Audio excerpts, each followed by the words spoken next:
Hi, welcome to our channel of IGNOU Audiobooks, Indira Gandhi National Open University, School of Gender and Development Studies, SOGDS. Certificate in Gender in Law, CGSL. BGS 013 Gender and Governance. Block 1 Gender and Good Governance. Unit 1 Concepts and Context. 1.1 Introduction. Evolution of customs and the emergence of political institutions are often discussed in the context of the persistence and the larger questions of individual. The question remains is that whether the shift from traditional patriarchal systems to that of the modern political systems challenged the hierarchy of different sorts. Debates on laws have demonstrated the complexities that emerge out of the customs and modern laws. Similarly, the persistence of patriarchy and consequential gendered inequality also haunts the modern political institutions. The shift from the government to governance also needs to be revisited in the backdrop the gender questions and governance. This unit attempts to delineate the category of governance. It also reflects the idea of good governance. Relations of gender and governance are also analyzed in the context of the aforementioned debates. 1.2 Learning Outcomes. After reading this unit, you will be able to know the definition of governance, learn about the idea of good governance and engage with the relationship between gender and governance. 1.3 Defining governance. Representation and effectiveness are central to governance. Decision-making should be the core concern of an effective government. According to Joseph Coloma, if it lacks decision-making, it will lead to psychological problems and consequential chaos across various communities. Administrative effectiveness is essential for the representation. The lack of administrative effectiveness may result in negative impact. It will lead to government's decisions that are arbitrary in nature. Therefore, such approaches impact the majority preferences of the citizens.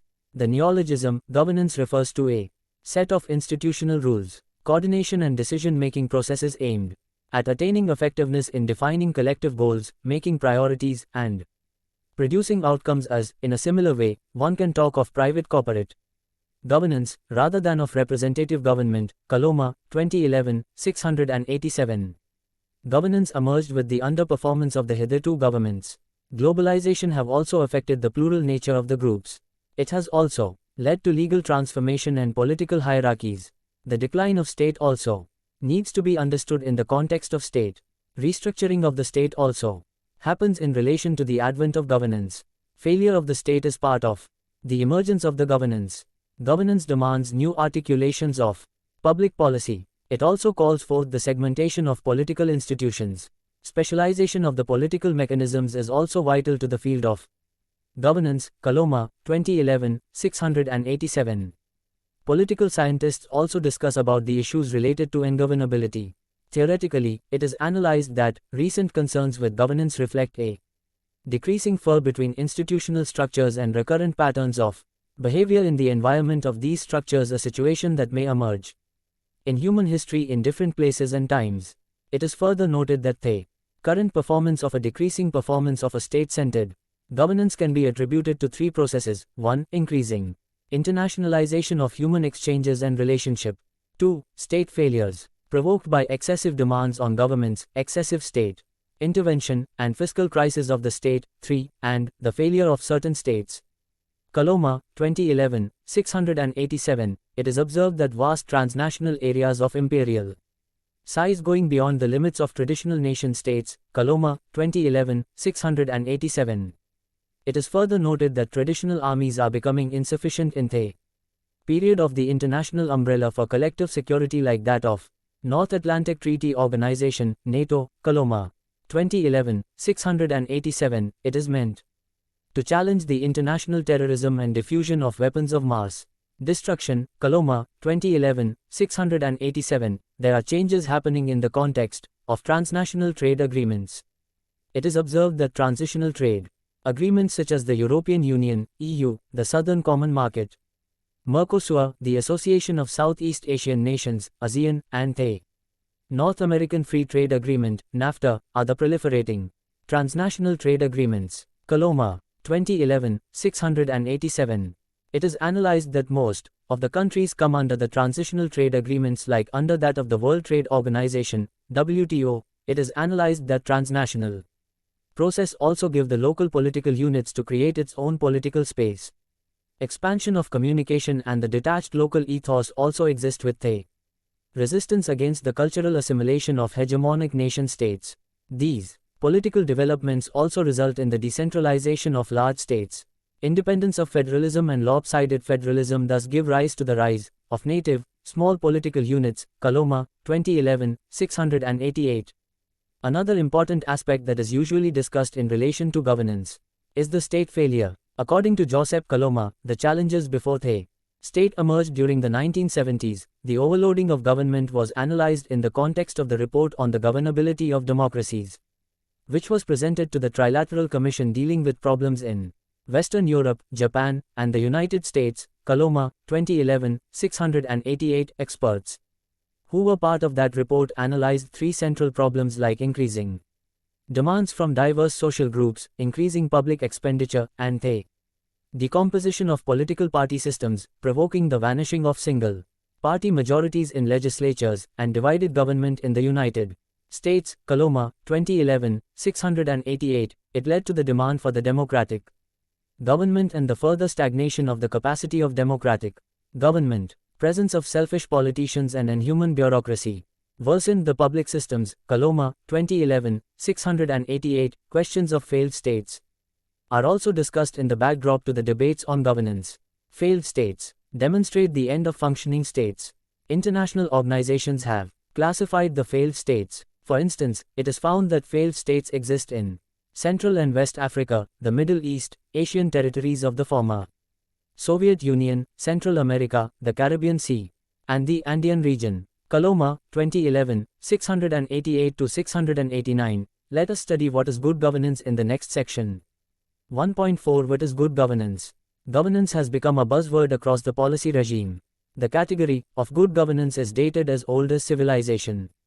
Joran Huyden and Julius Cort observed that there are people look at governance on the one hand as concerned with the rules of conducting public affairs, and on the other, those who see it as steering or controlling public affairs. Huyden and Julius cited in Dwivedi, 2011, 683.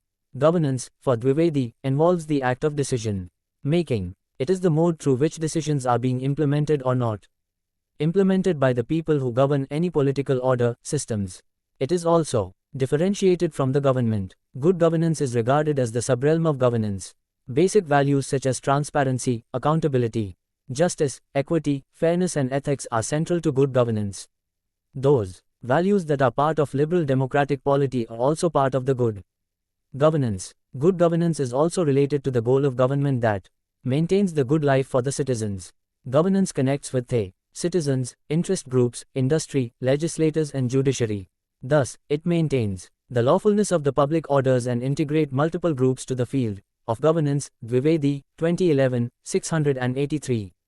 It is observed that good governance has become a key term for international organizations such as International Monetary Fund, the World Bank and the United States. Good governance is based on growing well. It is in order to address the concerns and issues related to the people and the political institutions. Good governance is based on certain values. Democratic pluralism is one of the important values that is essential to maintain cultural sensitivity in a pluralistic society to ensure empathy and tolerance of diversity, fundamental freedom and equality for all, and universal participation in the governing process. Dwivedi, 2011, 683. Good governance is also based on legitimacy in the eyes of the public under the law of the land, that is, through constitutional instruments such as free and fair elections. Dwivedi, 2011, 683. It is also based on the consensus among the diverse groups. Thus, it attempts to ensure equity across different groups. Good governance also is clear about the public participation in the decision making. It is also based on rule of the law for maintaining fairness and non-partisanship. Good governance is also particular about governing systems. Proper responsible approach towards diverse stakeholders. It also checks the accountability of the institutions and their role in governance. It also ensures the agents of governance are not manipulating the power for their vested interests. Good governance is also focused on the transparency in its functions to boost the level of state and related institutions. Good governance also believes in the value of moral governance. The term moral governance encompasses public service ethics and moral accountability in the process of governance and also aims at strategic vision for sustainable long-term Human Development, Dwivedi, 2011, 683, it is noted that good governance also emphasizes on the ethical conduct, incorruptibility, and sensitivity of those who are part of the governance. Players in the governance thus are responsible for those who are subjected to the governance. Rule of law and transparency therefore are essential to the accountability. Ethical and moral behavior are also considered as relevant in the field of good governance.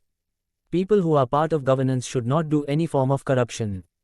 They should give priority to the public good rather than their personal interests. However, good governance faces major challenges and obstacles, especially in developing societies. Dwivedi, 2011, 683-684.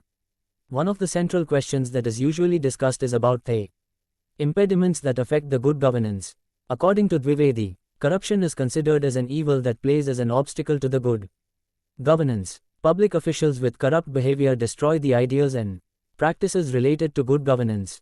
Bureaucratic problems also hamper the good governance. People across the globe are also finding it difficult to raise their grievances in a highly corrupted political system. Various developmental programs and delivery service are also not implemented in proper fashion. Implementation becomes a problem irrespective of the legal systems affiliated with the structures of the governance. Jurisdictional conflicts across the diverse sections of governance also affect the development programs and related issues. It is analyzed that lack of financial, technical and administrative resources impact the implementation of the laws related to social welfare, economic development and environmental protection of diverse countries. It is also noted that powerful interest groups are able to pressurize the bodies of the governance to implement various laws and policies. People are cynical about the misdeeds of the actors of governance. Thus, the governance is delayed due to aforementioned complex formations of vicious politics at different levels. Dwivedi, 2011, 684. It is analyzed that two standards are used to suggest what is required to craft good governance, one for developing nations and another for industrialized countries. International aid institutions, such as the World Bank and IMF, developed the standard that applied to developing nations, whereas the standard applied to industrialized nations mimics the features of liberal democracy found in Western societies. Dwivedi, 2011, 684. It is further noted that critics question the validity of a standard because they believe it imposes values that are a cover for extending Western influence.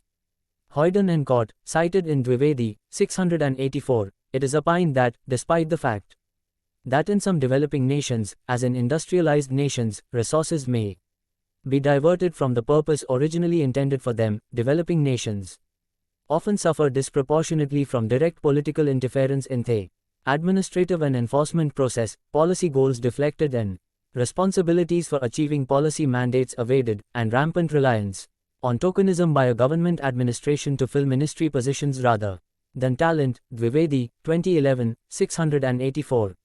Let us try to learn about what is the relationship between gender and governance in the next section.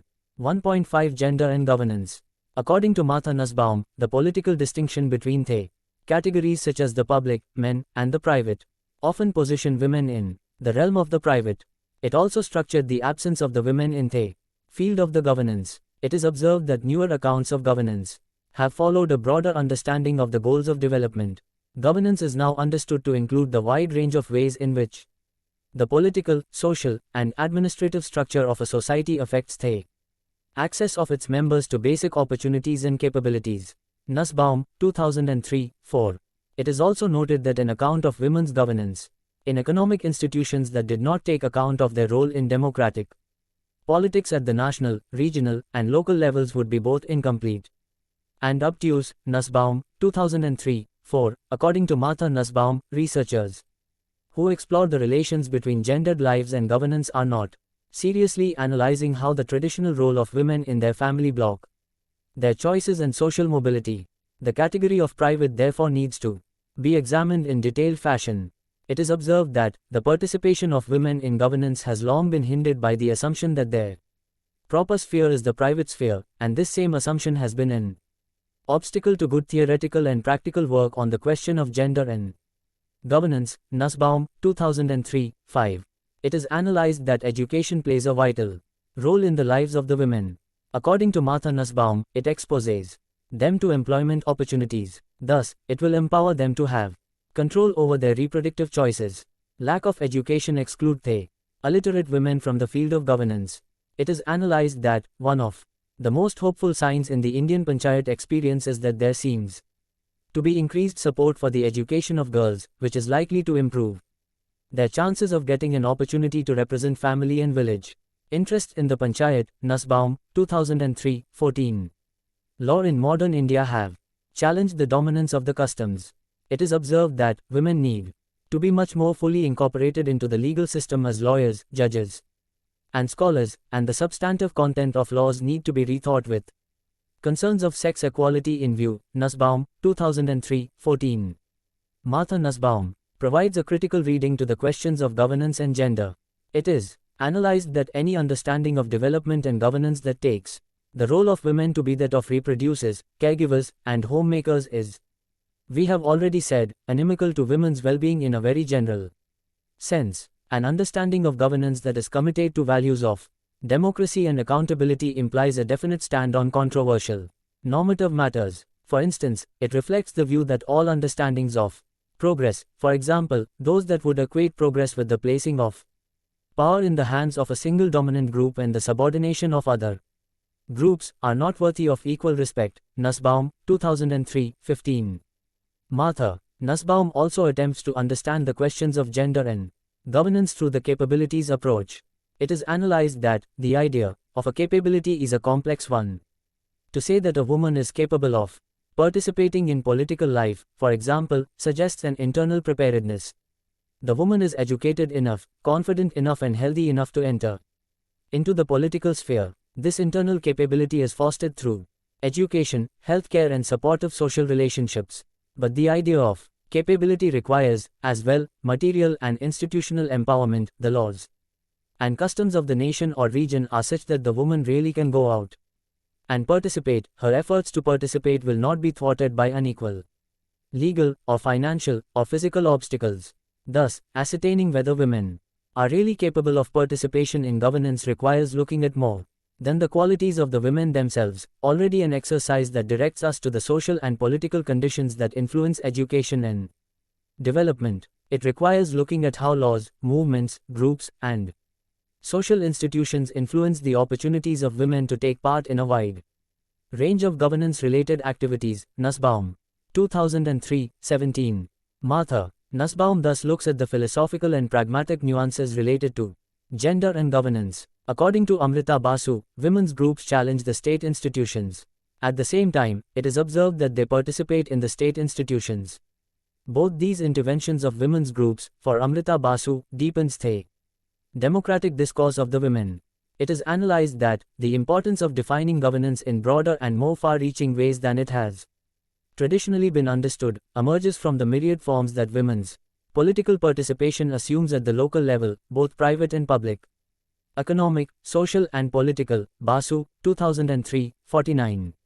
According to Yasmin Tambia, elitist and bureaucratic approach towards governance lead to the marginalization of vulnerable communities. It thus challenges the equality and governance. The questions related to governance and gender are caught in the societal and political complexities. It is observed that public dimensions of politics and governance impact the lives of the women. It is also analyzed that the state-women interface and women's political participation are core to the issues related to governance and gender. Civil society, for Yasmin Tambi, also plays a cardinal role in engendering the spaces of governance. Tambi, 2003, 53-95. Questions of state and market also play a vital role in the research on governance and gender. According to Neeraja Gopal Jayal, contemporary discourse on governance looks at state and market in comprehensive manner. It also emphasizes on the virtues of civil society. Role of social capital in the context of development is also regarded in the current framework of governance. Thus, the present perspectives on governance emphasizes on state, market and civil society. Institutions of local and global governance are also included with the institutions of national governance. State-society dialogues and partnerships thus have become the central focus of the current framework of governance. It is analyzed that the convergence between definitions of governance and neoliberal economic policies was unmistakable, as both made a case for democratic capitalist societies, governed by a minimal state. Notably missing from this definition of governance was the idea of politics.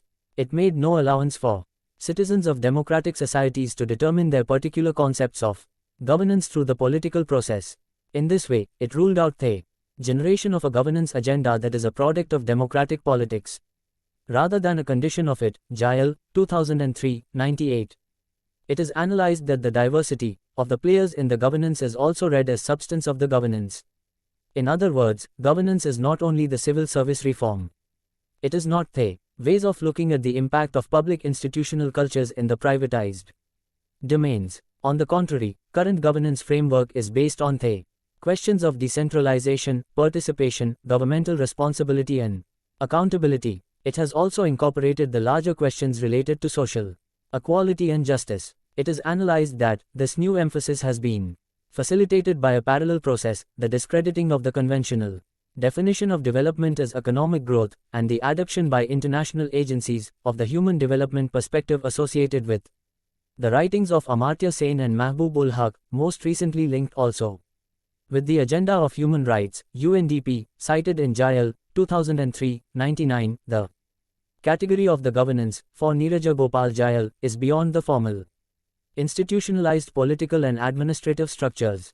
It includes the political, e.g., equal application of the rule of law, accountability and transparency, the right to information, corruption in public life, the economic, e.g., corporate governance, the regulation of the private sector and financial markets, and civil society, in its various manifestations, not excluding uncivil associations. Jayal, 2003, 99. It is demonstrated that social movements operate at different modes.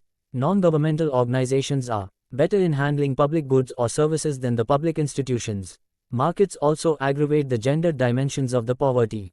Civil society also cannot be read as gender neutral in nature. Jayal shows how civil society organizations of religious fundamentalist groups are not civil, democratic, oppressive, conservative and so on. The positioning of women at the higher positions of governance may not also result in the engendering of governance. It has to be based on achieving the substantive gender equality. There are certain nuances related to the theoretical understanding of the governance and gender. It is argued that an interrogation suggests the possible efficacy of expressing governance concerns, and especially those of gendered governance, in the vocabulary of rights. What sort of rights theory is most hospitable to such claims? Clearly, a negative conception of rights, in terms of liberty or freedom from, alone is an inadequate instrument. Because the principle of freedom from the state has often, from the liberal political philosopher John Locke to the contemporary libertarian philosopher Robert Nozick, been invoked to assert the indefensibility of state interference in the private sphere. From a feminist point of view, negative rights are suspect because social practices are often oppressive and patriarchal, and the absence of state interference may give license to such forces. A positive conception of rights, on the other hand, has the merit of providing not just a formal structure of rights, but also enabling conditions that make their fulfillment possible. Jayal, 2003, 102. The question therefore raises about the gendered understanding of governance. It is analyzed that a gendered view of governance must be a rights-based view in this latter sense, because it has to engage with and address long histories of exclusion, marginalization, and invisibility. Women's claims to voice, and to a recognition of their contribution to the productive life of society, have therefore to be couched in the language of rights. Jayal, 2003, 102. Jayal emphasizes on the need for the rights-based approach in the context of gendered governance. It is argued that the following aspects show that how the language of rights is central to women's explorations related to governance. Oppression of the women still persists within the family and outside the family, irrespective of the universal and gender-neutral categories of citizenship. Racial or religious minorities, linguistic minorities and lower castes in India are excluded from the realm of rights due to their marginalized social locations. It is also noted that, even in their most minimal and negative conception, rights are frequently not available to large numbers of women, let alone the right to make meaningful choices about one's life in accordance with one's conception of self-realization. Basic civil and political liberties are routinely denied or severely curtailed. These include, variously, the free exercise of the right to franchise, freedom of Association and movement, the right to be elected, reproductive rights. Jayal, 2003, 103. It is critiqued that the formal existence of equal rights of citizenship is no guarantee of their equal availability in practice or of their being realizable to anything like the same degree by different sections of society. In real terms, for instance, they may be available to those who are well off but denied to the poor.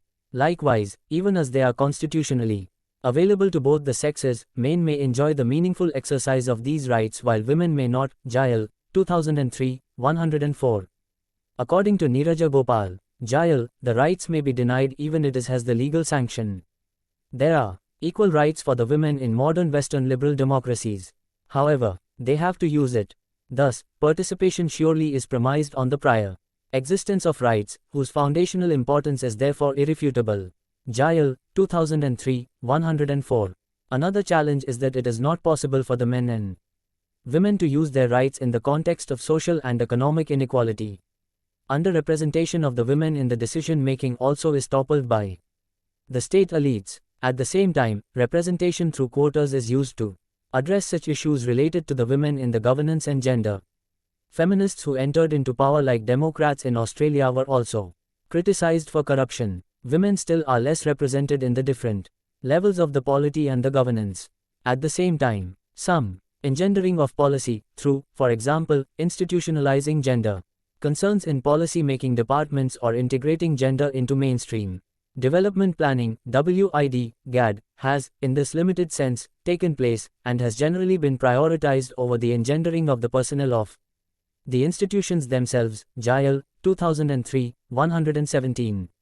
Glass ceiling is pervasive in the business organizations. Women are underrepresented in the business organizations. They are excluded from the decision-making process in the business organizations. Male-oriented career system thus proliferates the practices and ideology of patriarchy at different levels of the business organizations. Women are lower paid as well.